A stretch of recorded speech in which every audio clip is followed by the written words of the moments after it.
O Ministério da Cidadania anunciou nesta segunda-feira, dia 22, novas regras para a Lei de Incentivo à Cultura, conhecida popularmente como Lei Rouanet.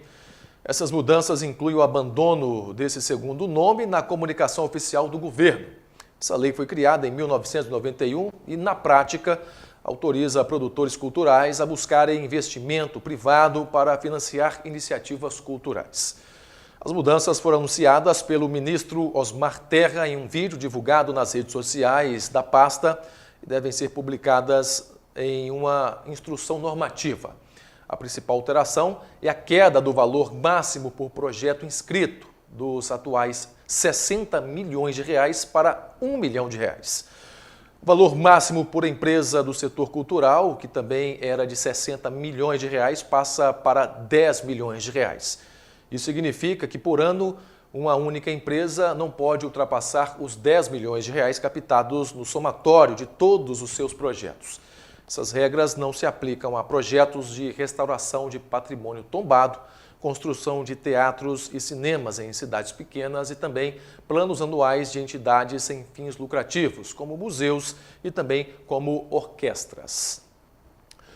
E olha só, o Dia Mundial do Livro, ou simplesmente o Dia do Livro, comemorado hoje, dia 23 de abril, além de homenagear várias obras literárias e seus autores, a data também busca conscientizar as pessoas sobre os prazeres da leitura. E a nossa equipe de reportagens foi conversar com Tarzan Leão, o escritor que tem mais livros publicados na Academia de Letras do Noroeste de Minas. Veja só. Ao chegar na casa de Tarzan, vemos uma biblioteca em sua sala. O autor nos conta que começou a ler bem cedo e desenvolveu um gosto pela escrita e pela leitura. Tarzan gosta de contar histórias e também se inspira na literatura cristã para escrever alguns de seus livros. Celebrar o livro contribui para valorizar a sua importância e de seus autores no imaginário da população de todo o mundo. Nós vamos conversar agora com Tarzan, o autor que tem mais livros publicados na Academia de Letras do Noroeste de Minas. Tarzan, seja bem-vindo. E, primeiramente, de onde vem a sua inspiração? Olha, a inspiração é uma coisa assim muito louca. Na verdade, quando eu penso na inspiração, são insights. Eu chamo sempre insights, né? Você tem aquela ideia, ela vem à sua mente, você não sabe muito bem de onde ela vem. E depois que tem aquele insight, aí vem o segundo momento, que é escrever, que é muito difícil. Imagina, você tem um insight, eu tenho 2 romances com mais de 400 páginas, né? Então você tem um insight que durou ali 30 segundos, quando você teve a ideia, pensou numa história em 30 segundos, e depois você vai ter que escrever aquela história que dá 400 páginas. Em média, eu trabalho 3, 4 meses num livro assim. Então, isso é muito trabalho. Carlos, eu acho que eu tenho 7, 8, não tenho certeza. Eu escrevi 11. Alguns não foram publicados, tem alguns inéditos, uns numa tiragem maior, menor, né? Mas são 7 ou 8 livros, se eu não me engano, que foram publicados. O meu primeiro livro, primeiro romance, primeiro livro aqui em Paracatu, fez 21 anos esse ano. Dia 1º de abril, fez 21 anos que eu publiquei meu primeiro livro, que é um livro de poesia, Aboios. Depois disso, eu publiquei num jornal aqui da cidade, o jornal O Movimento, que não circula mais, eu publiquei um romance, que foi o Pânico na Rua da Bahia, que é o primeiro romance que eu escrevi. Eu publiquei como folhetim, todo jornal trazia um pouco do livro, e publiquei o livro todo assim, e depois ele saiu uma edição em livro, né? Então, assim, toda a minha vida de escritor foi aqui na cidade, tudo que eu escrevi foi aqui. Qual foi o livro que mais te marcou? Olha, eu posso pegar ele? Esse aqui, esse é meu livro mais recente, chama de Deus que Veio a Palavra.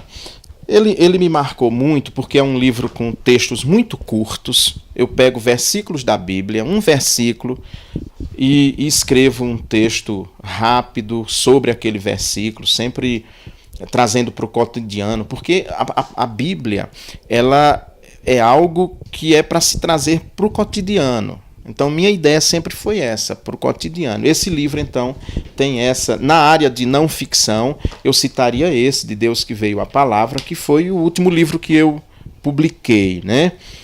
Mas na área de ficção eu citaria o Verás que um filho teu não foge à luta. Esse aqui ia caindo. Essa é a segunda edição.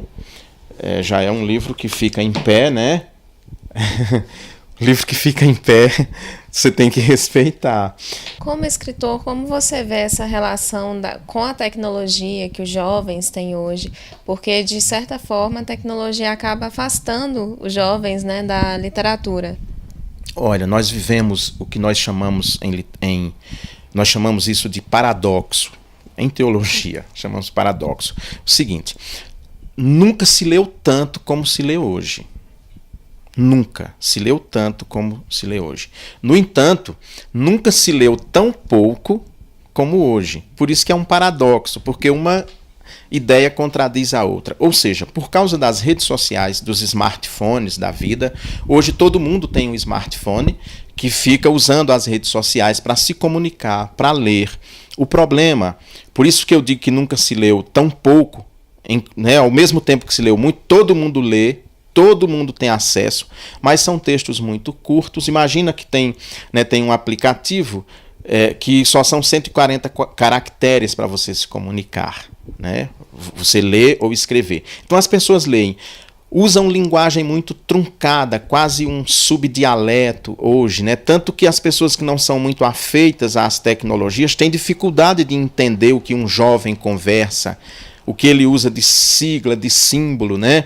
Hoje se usa muito esse emoji, gifs. Eu sempre fico lembrando das pinturas rupestres, lá nas cavernas, quando as pessoas não sabiam ler nem escrever, desenhavam.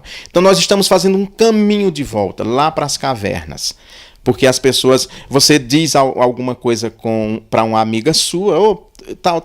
Ela manda uma carinha de volta. De vez em quando eu tenho dificuldade de interpretar aquela carinha e me sinto o próprio homem da caverna.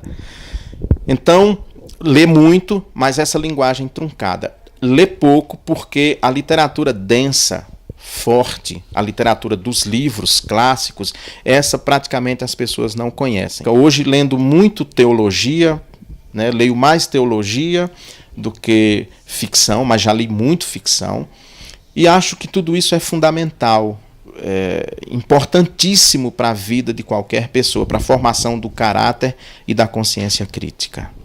Tarzan, TV Minas Brasil agradece a sua entrevista.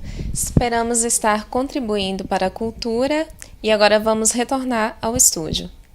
E o seu Jornal da Cidade desta terça-feira está terminando, mas fica aí ligado na programação da TV Minas Brasil, que em breve estará com sinal digital, imagem e som de altíssima qualidade para você. E muito mais novidades ainda virão este ano para os nossos telespectadores. Você pode ver os nossos jornais, as nossas reportagens no nosso site mbnews.tv.br. Acompanhe também a gente na programação, a nossa programação no Facebook MB News e no YouTube no canal Jornalismo Paracatu.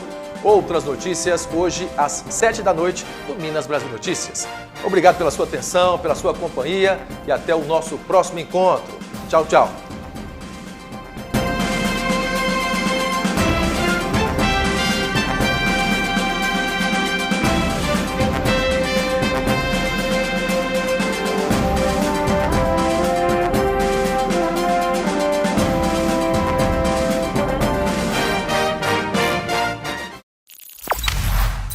Guia Comercial de Paracatu. Seja visto, seja lembrado.